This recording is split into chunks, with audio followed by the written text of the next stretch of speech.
students, welcome to our channel. ఈ రోజు వీడియోలో మనం 10th class maths chapter 3 pair of linear equations in two variables exercise 3.1 లో ఉన్న క్వశ్చన్ నెంబర్ 3 గురించి నేర్చుకుంటున్నాం. మీకు ఈ చాప్టర్ లో ఉన్న all exercises videos, example videos and ఈ చాప్టర్ ఇంట్రడక్షన్ వీడియో ఈ వీడియో లాస్ట్ లో మీకు డిస్ప్లే అవుతుంది, చెక్ చేసుకోవచ్చు. సో క్వశ్చన్ నెంబర్ 3 చూసే ముందు మీరు క్వశ్చన్ నెంబర్ 2, 3 అండ్ 4 వచ్చేసరికి ఈ టేబుల్ ని బేస్ చేసుకొని చేస్తారు. ఈ టేబుల్ వచ్చేసరికి నేను ఆల్రెడీ ఇంట్రడక్షన్ వీడియోలో ఎక్స్ప్లెయిన్ చేశాను, ఒకసారి మళ్ళీ చూడండి. మీకు ఇక్కడ ఏవైతే లీనియర్ ఈక్వేషన్స్ ఇచ్చారో వీటిని మనము ఫ్రాక్షన్ ఫార్మ్ అంటే కాన్స్టెంట్ వాల్యూస్ ని ఇలా a1/a2 b1/b2 అండ్ c1/c2 ఇలా మీరు రాసుకున్నప్పుడు ఇక్కడ ఏవైతే టూ ఫ్రాక్షన్స్ ఉన్నాయో సో ఈ టూ ఫ్రాక్షన్స్ అనేవి నాట్ ఈక్వల్ టు వచ్చినాయి అంటే అవి ఇంటర్సెక్టింగ్ లైన్స్ అవుతాయి. ఇంటర్సెక్టింగ్ లైన్ కి మీకు ఓన్లీ వన్ సొల్యూషన్ ఉంటుంది. సొల్యూషన్ ఉంది అంటే అది కన్సిస్ట్ అవుతుంది. అండ్ సేమ్ సెకండ్ పాయింట్ కూడా టూ ఈక్వేషన్స్ ని మీరు సేమ్ ఫ్రాక్షన్ గా రాసుకున్నప్పుడు త్రీ ఫ్రాక్షన్స్ అనేవి సేమ్ గా వస్తాయి. ఇక్కడ చూడండి, ఇక్కడ ఉన్న ఫ్రాక్షన్స్ అన్నింటిని మీరు క్యాన్సిల్ చేస్తే 1/2 1/2 1/2 త్రీ ఫ్రాక్షన్స్ అనేవి సేమ్ గా వస్తే అవి కోఇన్సిడెంట్ లైన్స్ అవుతాయి. కోఇన్సిడెంట్ లైన్ కి ఇన్ఫైనెట్లీ మెనీ సొల్యూషన్స్ ఉంటాయి. సొల్యూషన్ ఉంది అంటే అది కూడా కన్సిస్ట్ అవుతుంది. నెక్స్ట్ థర్డ్ పాయింట్ వచ్చేసరికి మీకు ఇక్కడ సేమ్ గివెన్ ఈక్వేషన్స్ ని ఫ్రాక్షన్ ఫార్మ్ లో రాసినప్పుడు a1 and b1 so a values and b values అనేవి అంటే ఫ్రాక్షన్స్ అనేవి సేమ్ గా వచ్చి లాస్ట్ లో ఏదైతే కాన్స్టెంట్స్ ఉన్నాయో ఇవి ఫ్రాక్షన్ అనేది మీకు సేమ్ గా రాకపోతే నాట్ ఈక్వల్ టు ఉంటే అది మనకి ప్యారలల్ లైన్స్ అవుతుంది. దీనికి సొల్యూషన్ అనేది ఉండదు, నో సొల్యూషన్. సొల్యూషన్ లేదు కాబట్టి అది ఇన్కన్సిస్ట్ అవుతుంది. ఇక్కడ మీరు మెయిన్ ఏం గుర్తుపెట్టుకుంటారంటే సొల్యూషన్ ఉంటే అది కన్సిస్ట్ అవుతుంది, సొల్యూషన్ లేదు అంటే అది ఇన్కన్సిస్ట్ అవుతుంది. ఓకే, సో ఇప్పుడు మనము క్వశ్చన్ నెంబర్ 3 చూద్దాము. On comparing the ratios a1/a2 b1/b2 and c1/c2 find out whether the following pair of linear equations are consist or inconsist. So consist and inconsist చెప్పాలి అంటే అవి సొల్యూషన్స్ వస్తాయా రావా అనేది చెక్ చేయాలి. సేమ్ మనం క్వశ్చన్ నెంబర్ 2 లో చేసిన ప్రాసెస్సే చేస్తాము. ఓకే, సో ఫస్ట్ వన్ చూడండి. ఫస్ట్ వన్ వచ్చేసరికి మీకు టూ ఈక్వేషన్స్ ఇచ్చారు, మనం స్టాండర్డ్ ఫామ్ తో కంపేర్ చేసుకోవాలి. స్టాండర్డ్ ఫామ్ ఒకసారి చూడండి, a1/x plus b1/y c1 equal to 0. Next same అలానే second equation a2x plus b2y plus c2 equal to 0. First వీటితో కంపేర్ చేయాలి అంటే మీకు ఈక్వల్ టు రైట్ సైడ్ లో జీరోస్ అనేవి ఉండాలి. ఇక్కడ మీకు linear equation given linear equations లో ఇక్కడ మీకు వాల్యూస్ ఉన్నాయి, వీటిని మీరు ట్రాన్స్పోజ్ చేసుకోవాలి.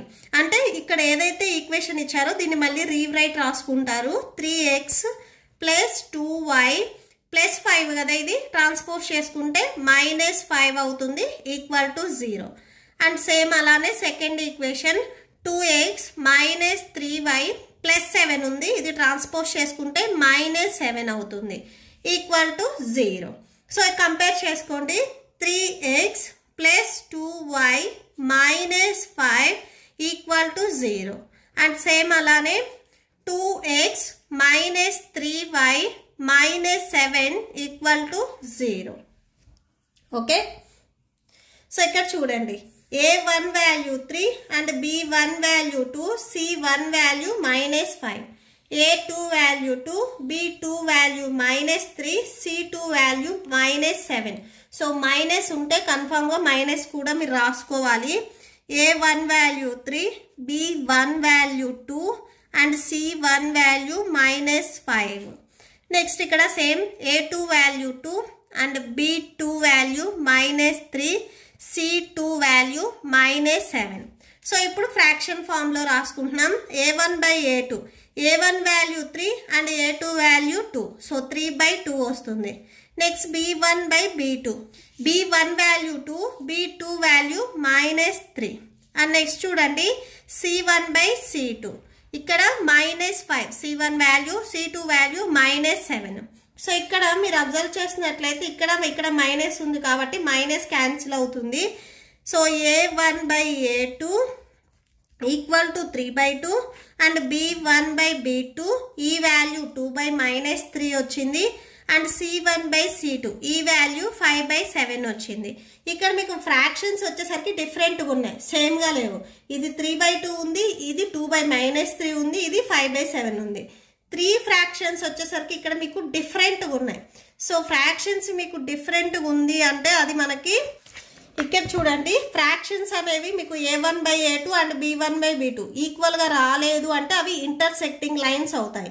ఇంటర్సెక్టింగ్ లైన్స్కి మనకు 1 సొల్యూషన్ ఉంటుంది. సొల్యూషన్ ఉంది కాబట్టి అది కన్సిస్ట్ అవుతుంది. అంటే మీకు ఈ ఫస్ట్ బిట్ వచ్చేసరికి కన్సిస్ట్ అవుతుంది. ఓకే, సో ఇక్కడ రాసుకోండి లాస్ట్లో. So therefore the pair of linear equations are intersecting lines. They can intersect at a point. So they are consistent pair of linear equations. Next same second one చూడండి. Same given ఏవైతే pair of linear equations ఇచ్చారో అవి రాసుకోండి. So దీనిని మనము standard ఫామ్తో compare చేసుకోవాలి. Standard form ఒకసారి రాసుకోండి. A1x plus B1y plus C1 equal to 0. And అలానే second equation A2x plus B2y plus C2 equal to 0.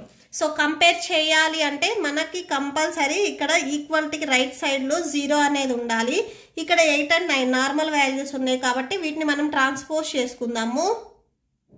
So 2x minus 3y minus 8 equal to 0.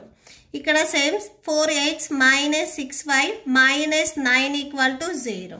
Okay, so ఇప్పుడు compare చేసుకోండి. ఒకసారి equations రాసుకోండి. 2x minus 3y minus 8 equal to 0.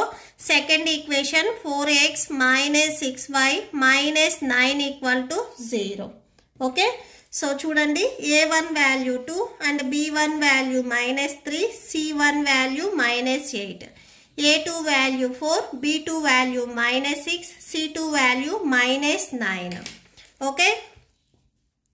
So A1 equal to 2, B1 equal to minus 3, C1 equal to minus 8, A2 equal to 4, B2 equal to minus 6, C2 equal to minus 9. So ఇప్పుడు fraction లో రాసుకోండి. A1/A2, B1/B2 and C1/C2. So చూడండి, A1/A2, A1 value 2 and A2 value 4. Next B1 value minus 3, B2 value minus 6, C1 value minus 8, C2 value minus 9. So ఇక్కడ cancel అయితే cancel చేయండి. 2 1s 2 2s 4. Next 3 1s 3 2s 6. ఇక్కడ minus ఉంది కాబట్టి cancel అవుతుంది. Next ఇక్కడ numerator and డినామినేటర్లో minus ఉంది, cancel అవుతుంది. అండ్ ఇక్కడ 8/9 అనేది మీకు ఏ టేబుల్లో క్యాన్సిల్ అవ్వదు. మీరు అబ్జర్వ్ చేసినట్లయితే A1/A2 వాల్యూ 1/2 వచ్చింది, 1/2. అండ్ B1/B2 వాల్యూ కూడా మీకు 1/2 వచ్చింది. బట్ C1/C2 వాల్యూ వచ్చేసరికి 8/9. ఇక్కడ మీరు అబ్జర్వ్ చేస్తే A1/A2 value and B1/B2 value ఇవి రెండు సేమ్గా ఉన్నాయి. ఈ వాల్యూ అనేది డిఫరెంట్గా ఉంది. మీరు టేబుల్ని అబ్జర్వ్ చేయండి ఒకసారి. సో ఈ టేబుల్లో మీరు థర్డ్ పాయింట్ చూడండి. A1/A2 అండ్ B1/B2 వాల్యూస్ ఈక్వల్గా ఉండి C1/C2 అనేది నాట్ ఈక్వల్గా వస్తే అవి ప్యారలల్ లైన్స్ అవుతాయి. ప్యారలల్ లైన్స్ అనేవి నో సొల్యూషన్ కాబట్టి అవి ఇన్కన్సిస్ట్ అవుతాయి. అంటే సెకండ్ బిట్ వచ్చేసరికి మనకి ఇన్కన్సిస్ట్ అవుతుంది. ఓకే, సో అదే రాసేసుకోండి. So therefore the given pair of linear equations are parallel lines. They have no solution, so they are consistent pair of linear equations. Next third bit చూడండి. Given pair of linear equations ఒకసారి రాసుకోండి. వీటిని standard form తో compare చేసుకోవాలి. Standard form కూడా రాసుకోండి. A1x plus B1y plus C1 equal to 0. Next same second standard form A2x plus B2y plus C2 equal to 0. Compare చేసుకోవాలి అంటే మీకు ఈక్వల్ టు రైట్ సైడ్లో జీరోస్ ఉండాలి. సో ట్రాన్స్పోజ్ చేసుకోండి. 3/2x plus 5/3y. So plus 7 ఇటు side ఉంది, ఇటు side వస్తే -7 ఈక్వల్ టు 0. నెక్స్ట్ సేమ్ ఇటు side 9x minus 10y plus 14 transpose చేసుకుంటే -14 equal to 0.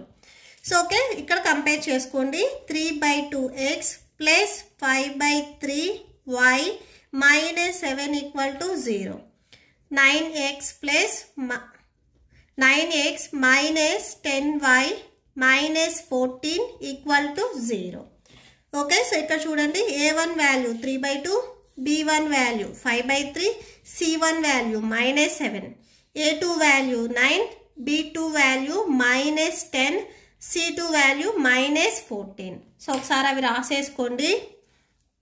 a1 equal to 3/2 and b1 equal to 5/3, c1 equal to -7. Same అలానే second ఈక్వేషన్కి a2 equal to 9, b2 equal to -10, c2 equal to -14. Okay, so ఇవి మనం fraction ఫామ్లో రాసుకుందాము. a1/a2, b1/b2, c1/c2. Okay,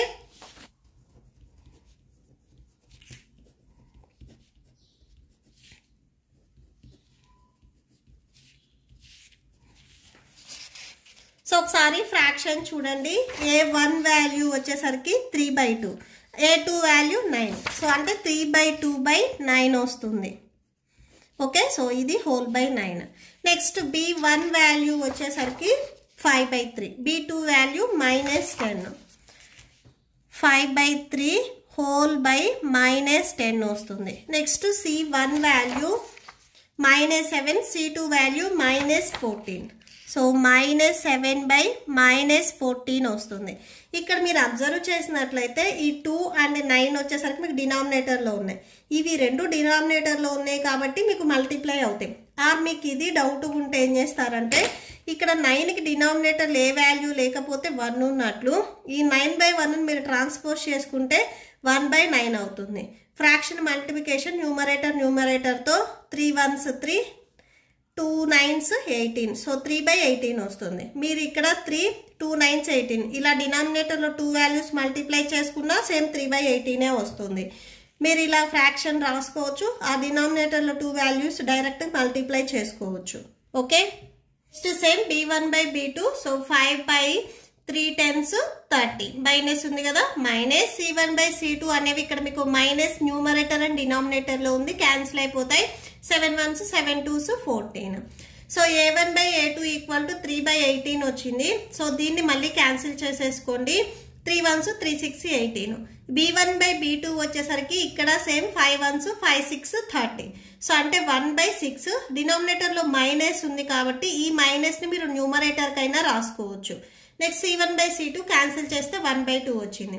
ఇక్కడ మీరు observe చేయండి 3 fractions అనేవి సేమ్గా ఉన్నాయా? సేమ్గా లేవు. 3 ఫ్రాక్షన్స్ అనేవి డిఫరెంట్గా ఉన్నాయి. చాలా మంది డౌట్ వస్తుంది ఇక్కడ 1/6 ఇక్కడ 1/6 ఉంది కదా, రెండు సేమ్ కదా అని. ఇక్కడ మీరు ఒకసారి అబ్జర్వ్ చేయండి, ఇది +1/6, ఇది -1/6, రెండు డిఫరెంట్ వాల్యూస్, సేమ్ వాల్యూస్ కాదు. అంటే ఇక్కడ మీకు a1/a2 not equal to b1/b2 not equal to c1/c2. ఈ 3 వాల్యూస్ అనేవి మీకు డిఫరెంట్గా ఉన్నాయి. ఈ వాల్యూస్ కూడా మీకు సేమ్ కాదు, మైనస్ ఉంది కాబట్టి డిఫరెంట్ వాల్యూస్. 3 వాల్యూస్ మీకు డిఫరెంట్గా ఉన్నాయి కాబట్టి ఇక్కడ ఒకసారి మీరు టేబుల్ అబ్జర్వ్ చేయండి. సో 3 వాల్యూస్ డిఫరెంట్గా ఉంటాయి. a1/a2 b1/b2 ఈక్వల్ టు మీరు ఇక్కడ రాసుకోండి ఒకసారి, not equal to c1/c2. Okay, so ఈ 3 వాల్యూస్ డిఫరెంట్గా ఉంటే అవి ఇంటర్సెక్టింగ్ లైన్స్ అవుతాయి. ఇంటర్సెక్టింగ్ లైన్కి ఓన్లీ 1 అండ్ ఓన్లీ సొల్యూషన్ ఉంటుంది కాబట్టి అది కన్సిస్ట్ అవుతుంది. సో ఇక్కడ అదే రాసుకోండి. సో ఇక్కడ ఫైనల్గా ఏం రాసుకుంటారంటే therefore the given pair of linear equations are intersecting lines, they can intersect at a point, so they are consistent pair of linear equations. Okay, so next 4th bit చూడండి. 4th one మీకు same ఏవైతే equations ఇచ్చారో అవి రాసుకొని standard ఫామ్తో compare చేసుకోండి.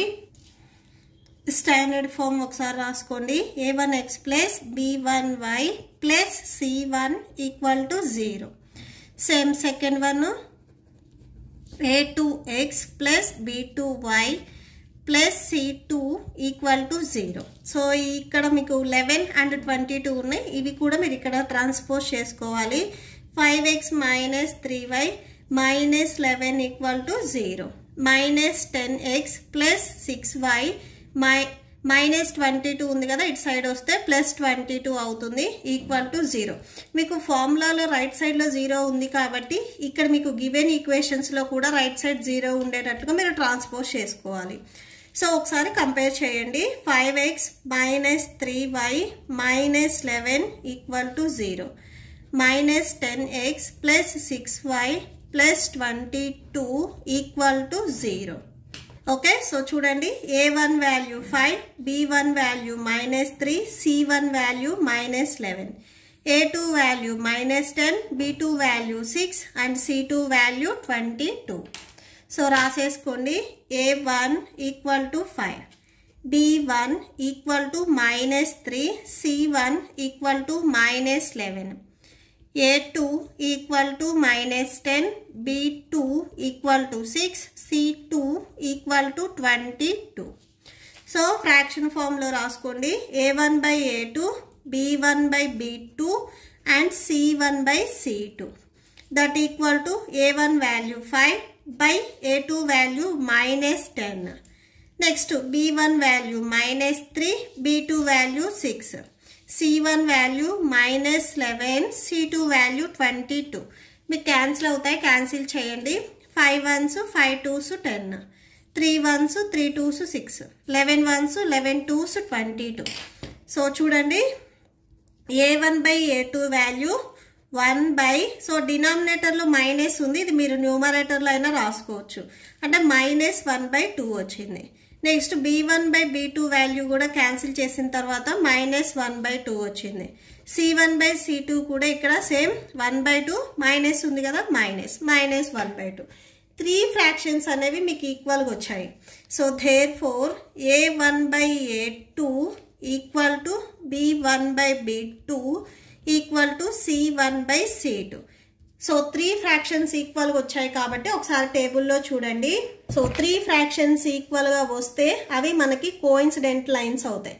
Coincident lines వచ్చేసరికి infinitely many solutions ఉంటాయి. Solution ఉంది కాబట్టి ఇది కన్సిస్ట్ అవుతుంది.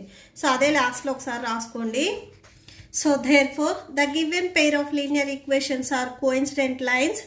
They have infinitely many solutions, so they are consistent pair of linear equations. Next 5th one చూడండి. The given pair of linear equations are given pairs ఏవైతే ఇచ్చారో అవి రాసుకోండి. అండ్ దీన్ని స్టాండర్డ్ ఫామ్తో కంపేర్ చేయాలి అంటే ఈక్వాలిటీకి రైట్ సైడ్లో మీకు 0 ఉండాలి. సో ఇక్కడ +8 ఉంది, ఇది ట్రాన్స్పోజ్ చేసుకోండి. 4/3x + 2y. సో 8 ఇక్కడ ప్లస్లో ఉంది, ట్రాన్స్పోజ్ చేసుకుంటే మైనస్లోకి వెళ్తుంది, -8. Next second equation 2x + 3y + 12 ఉంది, ఇది ట్రాన్స్పోజ్ చేసుకుంటే -12. సో కంపేర్ చేసుకోండి. 4/3x + 2y -8 equal to 0. And second equation 2x + 3y -12 equal to 0. So a1 value 4/3 and b1 value 2, c1 value -8, a2 value 2, b2 value 3, c2 value -12. So అవి రాసేసుకోండి. a1 equal to 4/3, b1 equal to 2, c1 equal to -8, a2 equal to 2, b2 equal to 3, c2 equal to -12. So a1/a2 fraction చూడండి. 4/3 a1 value and a2 value వచ్చేసరికి 2. So /2 రాసుకోండి. Next b1/b2 value, b1 value 2 and b2 value 3. Next c1/c2 value, c1 value -8, c2 value -12. So ఇక్కడ చూడండి 3 and 2 వచ్చరికి మీకు డినామినేటర్లో ఉన్నాయి కాబట్టి ఈ డినామినేటర్లో ఉన్న 2 వాల్యూస్ మీరు మల్టిప్లై చేసుకోవచ్చు. 3 2s 6 వస్తుంది. సో అంటే a1/a2 వాల్యూ 4/6. నెక్స్ట్ ఇక్కడ 2/3 ఏం క్యాన్సిల్ అవ్వో, b1/b2 వాల్యూ సేమ్ 2/3నే. అండ్ నెక్స్ట్ c1/c2 వాల్యూ చూడండి, మైనస్ క్యాన్సిల్ అవుతుంది. 4 2s 8, 4 3s 12. సో క్యాన్సిల్ చేస్తే c1/c2 వాల్యూ 2/3 వచ్చింది. ఇక్కడ సేమ్ a1/a2 వాల్యూ క్యాన్సిల్ అవుతాయి. 2 2s 4, 2 3s 6, సేమ్ 2/3 వస్తుంది. సో therefore అని లాస్ట్లో ఒకసారి రాసుకోండి. సో a1/a2 వాల్యూ కూడా 2/3 వచ్చింది. సో ఆల్ మీకు ఫ్రాక్షన్స్ వచ్చేసరికి 2/3 వచ్చింది. సో ఒకసారి రాసేసుకోండి. Therefore a1/a2 2/3, b1/b2 2/3, c1/c2 2/3. So a1/a2 and b1/b2 c1/c2 values all values మీకు ఈక్వల్గా వచ్చాయి. ఒకసారి మీరు ఇది చూసినట్లయితే సో ఈ 3 వాల్యూస్ మీకు ఈక్వల్గా వచ్చాయి అంటే అవి కోఇన్సిడెంట్ లైన్స్ అవుతాయి. కోఇన్సిడెంట్ లైన్కి ఇన్ఫైనెట్లీ మెనీ సొల్యూషన్ ఉంటాయి. సొల్యూషన్ ఉంది కాబట్టి అది కన్సిస్ట్ అవుతుంది. ఓకే, సో ఇక్కడ అదే రాసుకున్నాము. Therefore the given pair of linear equations are coincidental lines. They have infinitely many solutions, so they are consistent pair of linear equations. Okay, so that's it. ఈ ప్రాబ్లంతో మీకు ఈ వీడియో కంప్లీట్ అయింది. మీకు ఈ వీడియో నచ్చితే ప్లీజ్ లైక్ చేయండి, మీ ఫ్రెండ్స్కి షేర్ చేయండి అండ్ మన ఛానల్ని సబ్స్క్రైబ్ చేసుకోండి. ఈ వీడియో లాస్ట్లో మీకు నెక్స్ట్ క్వశ్చన్ నెంబర్ 4 కంటిన్యూ అవుతుంది అండ్ ఈ చాప్టర్ ప్లేలిస్ట్ కూడా డిస్ప్లే అవుతుంది, చెక్ చేసుకోవచ్చు. Thank you and thanks for watching.